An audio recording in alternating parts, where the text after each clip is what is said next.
ನಮಸ್ಕಾರ ಎಲ್ರಿಗೂ. PRR ಒಂದು ಯೋಜನೆಯ ಭೂಸ್ವಾಧೀನ ದರ ನಿಗದಿ ಅಧಿಕಾರಿಗಳ ತಂಡವನ್ನು ರಚನೆ ಮಾಡಲಾಗಿದೆ. ಅಂದರೆ PRR1 ಏನಿದೆ ಇದರ ಯೋಜನೆಯನ್ನು ಭೂಸ್ವಾಧೀನ ಮಾಡಲಿಕ್ಕೆ ಎಷ್ಟು ಒಂದು ರೇಟನ್ನು ಫಿಕ್ಸ್ ಮಾಡಬೇಕು ಅಂತೇಳಿ ಇವತ್ತು ಮತ್ತು ನಾಳೆ ಒಂದು ಸಂಧಾನ ಸಭೆಗಳನ್ನ ಮಾಡಲಾಗ್ತಾ ಇದೆ. ಇದಕ್ಕೆ ಖಂಡಿತವಾಗಿ ಭೂ ಮಾಲೀಕರೆಲ್ಲರೂ ಹೋಗಬೇಕಾಗುತ್ತೆ.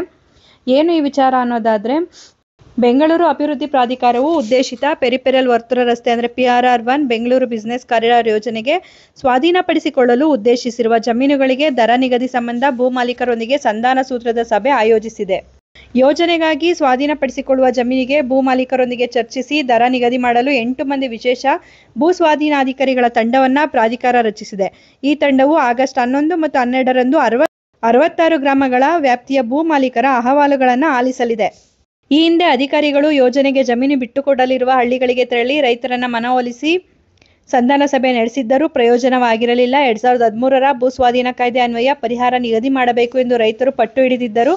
ಆದರೆ ಪ್ರಾಧಿಕಾರ ಮಾತ್ರ ಭೂ ಸ್ವಾಧೀನ ಕಾಯ್ದೆ 1894ರ ಅನ್ವಯ ಸಂಧಾನ ಸೂತ್ರದಡಿ ಪರಿಹಾರ ನಿಗದಿಗೆ ಆದೇಶ ಮಾಡಿದ್ದರಿಂದ ಭೂ ಪರಿಹಾರ ಕಗ್ಗಂಟಾಗೆ ಉಳಿಯಿತು.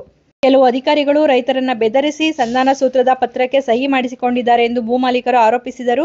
ಈ ಬೆಳವಣಿಗೆ ನಡುವೆಯೇ ದರ ನಿಗದಿಗಾಗಿ ವಿಶೇಷ ತಂಡ ರಚಿಸಿದ್ದು, ಜಮೀನು ಮಾಲೀಕರಿಗೆ ತಮ್ಮ ಅಭಿಪ್ರಾಯ ವ್ಯಕ್ತಪಡಿಸಲು ಅವಕಾಶ ನೀಡಲಾಗಿದೆ. ಎಲ್ಲೆಲ್ಲಿ ಈ ಸಭೆ ನಡೀತಾ ಇದೆ ಅನ್ನೋದಾದರೆ, ಆಗಸ್ಟ್ 11ರಂದು ಬೆಂಗಳೂರು ಪೂರ್ವದ ವರ್ತೂರು ನಾಡ ಕಚೇರಿ, ಬ್ಯಾಲಕೆರೆಯ ಗ್ರಾಮ ಪಂಚಾಯಿತಿ ಕಚೇರಿ, ಆವಲಹಳ್ಳಿ ಸರ್ಕಾರಿ ಕಿರಿಯ ಪ್ರಾಥಮಿಕ ಶಾಲೆ ಆವರಣ, ಚೀಮಸಂದ್ರದ ಸರ್ಕಾರಿ ಕಿರಿಯ ಪ್ರಾಥಮಿಕ ಶಾಲೆ ಆವರಣ, ಬಿದಿರೇನ ಅಗ್ರಹಾರದ ಸರ್ಕಾರಿ ಶಾಲೆ, ಶೀಗೆಹಳ್ಳಿ ಸರ್ಕಾರಿ ಶಾಲೆ, ಕಾಡುಗೋಡಿಯ BBMP ಕಚೇರಿ ಆವರಣದಲ್ಲಿ ಸಭೆ ನಡೆಯಲಿದೆ. ಹಾಗೆ ಚನ್ನಸಂದ್ರ, ನಾಗೊಂಡನಹಳ್ಳಿ, ಹಗದೂರು, ಕಾನೇಕಂದಾಯ, ವಾಲೆವಾರು, ಬೆಳ್ಳಂದೂರು, ಅಮಾನಿಕೆರೆ, ತೋರಹುಣಸೆ, ವರ್ತೂರು, ಗುಂಜೂರು, ಕಸಗಟ್ಟಪುರ, ಬ್ಯಾಲಕೆರೆ, ಮಾವಳ್ಳಿಪುರ, ಜಾರಕಬಂಡಕಾವಲು, ಆವಲಹಳ್ಳಿ, ಚೀಮಸಂದ್ರ, ಆವಲಹಳ್ಳಿ, ದೊಡ್ಡಬನಹಳ್ಳಿ, ಬಿದಿರೇನ ಅಗ್ರಹಾರ, ಕನ್ನಮಂಗಲ, ಶೀಗೆಹಳ್ಳಿ, ಚಿಕ್ಕಬನಹಳ್ಳಿ, ಕುಂಬೇನ ಅಗ್ರಹಾರ, ಕಾಡುಗೋಡಿ, ಕೆಂಪಾಪುರ, ಕಾಳತಮ್ಮನಹಳ್ಳಿ, ಸೋಲದೇವನಹಳ್ಳಿ, ಚಿಕ್ಕಬಾಣಾವರ, ತಿರುಮೇನಹಳ್ಳಿ, ಚೊಕ್ಕನಹಳ್ಳಿ, ನಾಗೇಶ್ವರ, ನಾಗೇನಹಳ್ಳಿ, ಕೊತ್ತನೂರು, ಬೈರತಿ, ಚಿಕ್ಕಗುಬ್ಬಿ, ದೊಡ್ಡಗುಬ್ಬಿ ಗ್ರಾಮದ ಜಮೀನುಗಳ ಮಾಲೀಕರು ಭಾಗವಹಿಸಬಹುದು.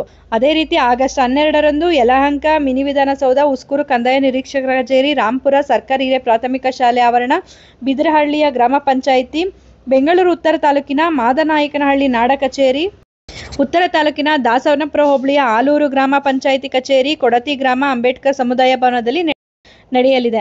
ಆರೋಹಳ್ಳಿ, ಕೆಂಚೇನಹಳ್ಳಿ, ವಾಸುದೇವಪುರ, ಮಂಚೇನಹಳ್ಳಿ, ಒಡೆಪುರ, ವೆಂಕಟಾಚಲ, ಗಟ್ಟಿಗೇನಹಳ್ಳಿ, ಕೋಗಿಲು, ಅಗ್ರಹಾರ, ಗಟ್ಟಿಹಳ್ಳಿ, ಉಸ್ಕೂರು, ಸಿಂಗೇನ ಅಗ್ರಹಾರ, ಚಿಕ್ಕನಾಗಮಂಗಲ, ಕಮ್ಮಸಂದ್ರ, ಹೆಬ್ಬಗೋಡಿ, ಬಿಳಿಶಾವಲೆ, ರಾಂಪುರ, ಒಡೇರಹಳ್ಳಿ, ಅದೂರು, ಬಿದರಹಳ್ಳಿ, ಇಂಡರಹಳ್ಳಿ, ಮಾದನಾಯಕನಹಳ್ಳಿ, ಹನುಮಂತಸಾಗರ, ತಮ್ಮೇನಹಳ್ಳಿ, ಕುದುರೆಗೆರೆ, ಕಾಚಮರನಹಳ್ಳಿ, ಸೂಲೆಕುಂಟೆ, ಚೊಕ್ಕಸಂದ್ರ, ಕೊಡತಿ, ಆವಲಹಳ್ಳಿ ರೈತರು ಕೂಡ ಭಾಗವಹಿಸಬಹುದು. PRR ಯೋಜನೆಗೆ ಜಮೀನು ನೀಡುವ ಭೂಮಾಲೀಕರಿಗೆ ಕೇಂದ್ರ ಸರ್ಕಾರದಿಂದ 2013ರ ಭೂ ಸ್ವಾಧೀನ ಕಾಯ್ದೆಯಡಿ ಪರಿಹಾರ ನಿಗದಿ ನೀಡಬೇಕು. ಈ ಕಾಯ್ದೆ ಪ್ರಕಾರ ಮಾರುಕಟ್ಟೆ ಬೆಲೆಗಿಂತ 2 ಪಟ್ಟು ಪರಿಹಾರ ನೀಡುವುದರ ಜೊತೆಗೆ ಪುನರ್ವಸತಿ ಕಲ್ಪಿಸಬೇಕಾಗುತ್ತದೆ. ಆದರೆ BDA ಇದಕ್ಕೆ ಒಪ್ಪಿಕೊಂಡಿಲ್ಲ. ಹಾಗಾಗಿ ನಮಗೆ NOC ಪತ್ರ ಕೊಡಲಿ ಎಂದು ಜಮೀನು ಮಾಲೀಕರು ಆಗ್ರಹಿಸಿದ್ದಾರೆ. ಸಂಧಾನ ಸೂತ್ರ ಸಭೆಗೆ ವಿರೋಧ ಕೂಡ ಇದೆ. PRR1 ಯೋಜನೆಗೆ 2007ರಲ್ಲಿ ಅಂತಿಮ ಅಧಿಸೂಚನೆ ಹೊರಡಿಸಲಾಯಿತು.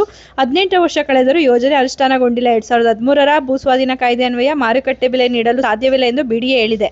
ಹಾಗಾಗಿ BDA ಅಧಿಕಾರಿಗಳ ಸಂಧಾನ ಸೂತ್ರದ ಸಭೆಗೆ ನಮ್ಮ ವಿರೋಧ ಇದೆ.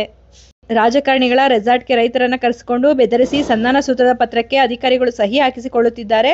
ಸಹಿ ಹಾಕದಿದ್ದರೆ ನ್ಯಾಯಾಲಯಗಳಲ್ಲಿ ಅಲೆದಾಡಿ ಪರಿಹಾರ ಪಡೆದುಕೊಳ್ಳಬೇಕಾಗುತ್ತದೆ ಎಂದು ಬೆದರಿಸುತ್ತಿದ್ದಾರೆ. BDA ತೆಗೆದುಕೊಂಡಿರುವ ತೀರ್ಮಾನ ಕೇಂದ್ರದ 2013ರ ಭೂಸ್ವಾಧೀನ ಕಾಯ್ದೆ ನಿಯಮಗಳಿಗೆ ವಿರುದ್ಧವಾಗಿದೆ. PRR ಯೋಜನೆ ವಿರುದ್ಧ ರೈತರು ನ್ಯಾಯಾಲಯದಲ್ಲಿ ಪ್ರಕರಣ ದಾಖಲಿಸಿದ್ದು ವಿಚಾರಣೆ ಹಂತದಲ್ಲಿದೆ. ಉಪಯುಕ್ತ ಆಗಿದೆ ಅಂತ ಭಾವಿಸ್ತೀನಿ. ಮತ್ತಷ್ಟು ಮಾಹಿತಿಗಾಗಿ ನಮ್ಮ ಚಾನಲನ್ನು ಲೈಕ್ ಮಾಡಿ, ಶೇರ್ ಮಾಡಿ.